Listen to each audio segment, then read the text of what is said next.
60 seconds to get this. So muscle gain / hypertrophy / tone. You need to train the movement squat, hinge, push and pull.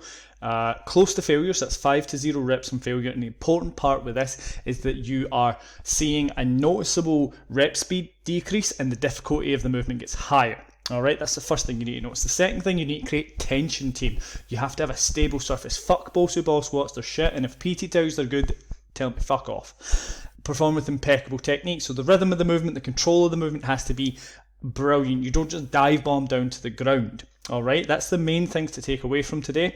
I would say as well that you want to look for somewhere between 6 and 12 reps on average. That will give you enough tension to get a stimulus, but isn't so many reps that you get bored or your technique starts to degrade. You're going to start on 10 sets per week, so that means 10 sets of a push, a pull, a hinge, a squat. And if you're not getting fatigued or getting stronger, you're going to then add 1 to 2 sets each week, and that's it. Thank you.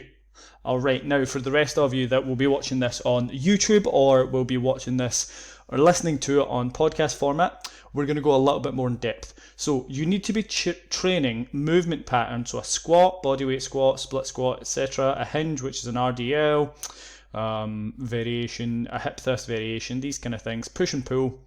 Push movements are press ups, overhead press, pull movements, rows, pull ups, these kind of things. The useful variations for home workouts are usually single leg stuff or body weight for the upper body. You want to be training, this is the nitty gritty stuff now, around 10 sets on average per week. If you don't notice any fatigue 1 to 2 days after and sure you're training close to failure, add 1 to 2 sets per week. You may be training with inadequate volume, which basically just is kind of like drinking. You're not drinking enough to get drunk essentially. If you only have 1 shot of sours every other hour, that's not doing enough. Versus if you have 5 tequilas in a row, if you don't puke, kudos, and secondly, you're going to feel that right away.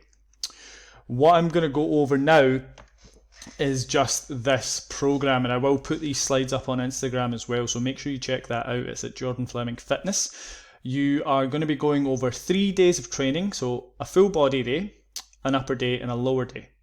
Your full body day will consist of split squats, press ups, pull ups. You can sub this in for a row variation if you need to, and single leg RDLs. The reason being that if you have less kit, so you've only got a bag that you've been maybe putting some rice in, you need to be savvy with what you're doing. So a split squat can really make the difference to your leg training, same with an RDL.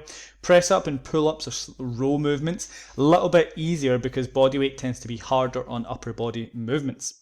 And remember, close to failure means the rep speed slows down, the difficulty is noticeably greater. And these are all performed for 3 sets of 6 to 12 reps, with the caveat being that you may have to go higher in those repetitions if needed.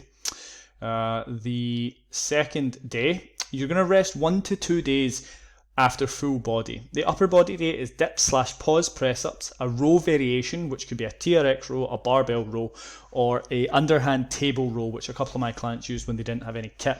Again, all performed for 3 sets of 6 to 12, with the caveat that you may have to go higher. The lower body day, which would be performed 1 day after the upper day, or 2 days after the full body day to allow you to recover, would be a split squat or goblet squat, a single leg hip thrust, a leg extension variation. Now there's a million of these, I just put 2 in here, a banded one and a bodyweight one. You can Google these. A hamstring curl variation, banded or bodyweight. Again, there's lots of them you can choose if you use your old friend Google. Now, with regards to these and these programs, they will be enough to cause a stimulus, certainly in the upper body, if you do them right and you focus on impeccable technique. If you just rush through these in a circuit style manner, you are going to struggle because these movements don't lend themselves to a circuit. They lend themselves to pushed close to failure with impeccable technique. I cannot overstate that. And with an idea that this is to get you to the gym. A lot of my clients have made great progress over the last year with this when we've not been in the gyms, but we've had to get a little bit more into the woods with it and figure out perfect movements for them, supersets, these kind of things. For those just watching on this is as simple as I could make it. If there's anything else you want to hear from this, folks, please let me know. Please message me either on Instagram, Jordan Fleming Fitness, or you can get me at my email, which will be in the bio. And yeah, thank you. This has been the 5-minute snippet. Take it easy.